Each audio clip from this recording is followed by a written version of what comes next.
Praise the lord. ప్రభు అయిన యేసుక్రీస్తు నామములో మీకు శుభములు. ఈ దినం కొరకైన దేవుని వాగ్దానము, నీ మార్గముల మీద వెలుగు ప్రకాశించును. యోబు గ్రంథం 22వ అధ్యాయం 28వ వచనం. దేవుని వాక్యము మన పాదములకు దీపము, త్రోవకు వెలుగునైనది. వెలుగు అనున్నది మాత్రమే చీకటిని పారద్రోలును. మనుషులు చీకటికి అంతము కలగజేయుదురు. ఈ మాటను బట్టే థామస్ ఆల్వా ఎడిసన్ బల్బును కనుగొన్నాడు.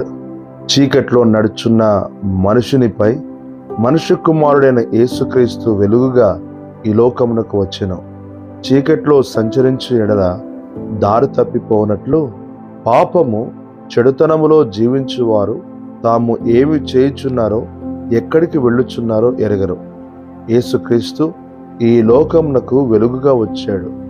ఆయన వాక్యమే మనలను వెలుగులో నడిపించును. ఎవరి జీవితంలో క్రీస్తు యొక్క వాక్యము నిలిచుండునో వారు పాపము చేయరు, అనగా వారిలో చీకటి లేదు, వారు వెలుగులో నడిచెదరు. వాక్యం వినుచున్న ప్రియులరా, నేడే దేవుని వాక్యమును చదువుటకు ప్రారంభించుము. నీ మార్గములలో వెలుగు ప్రకాశించును. ప్రభు కృప చూపునుగాక. ఆమేన్.